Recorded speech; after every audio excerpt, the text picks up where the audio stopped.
Hello once again, everyone. Good afternoon. You are watching Kababayan LA. This is America's first and only daily talk show for and about the Filipinos, where we help our kababayans not just to survive here in the U.S. but also to thrive. At alam naman natin, ang unang-una nating problema pagdating dito sa Amerika ay ang ating immigration status. And this afternoon on the show, there has been an announcement that might benefit a lot of us. Attorney Robert Reeves and Attorney Nancy Miller, senior partners at the Reeves & Associates law firm, they are here to explain that to us. Attorneys, hello, Happy New Year. Welcome to Kababayan LA. Hello, welcome. I'm pleased to be back here again. Yes, let us talk about immigration provisional waiver. I guess for people that are not familiar, let's define that first. What is it? Well, first of all, this is really big news in the Philippine community. It affects those people that have to go back to the embassy and get a waiver for overstaying in the United States. Generally, that's a 10-year bar. Now, it affects several classes of people that have to go back to the embassy to get this waiver.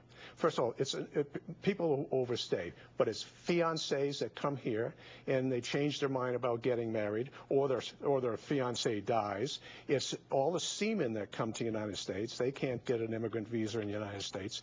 It's those people that come in without a visa, lost their visa, or they coming under a different name and they don't have those documents anymore. All right, so those things, in the past we were told, no hope for guys like that, coming here without a visa, coming here unlawfully.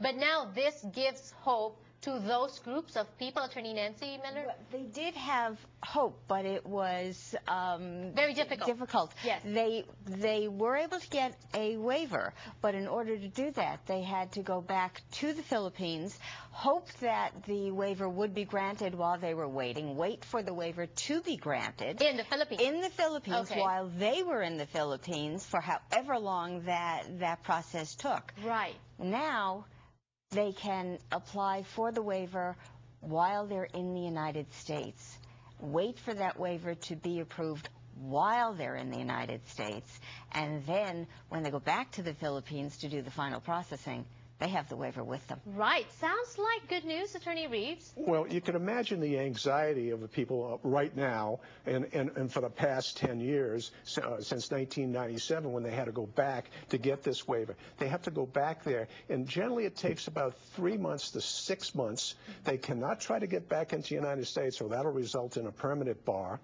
And you can imagine their anxiety. And then if they deny them over there, and a certain percentage gets denied, they have to take an appeal. The appeal takes 2 years. Now, if the breadwinner is in the Philippines, you can imagine what it does to the spouse with children here in the United States. And it doesn't make sense. It's not good for the economy. Now the money has to be shipped to the Philippines to support that person. It was difficult to get a job over in the Philippines. Right, and this announcement, this good news actually came out only last Friday, but take us through the process. Does that mean people that find themselves in those categories can now just apply automatically? Not at this point. It is a regulation that is going to be that's been announced from the executive branch, from the president. And the exciting thing about that is that as a regulation, it doesn't have to go through Congress. Okay. So it's being published and asking for comments, and we expect it to go into effect probably by about summer.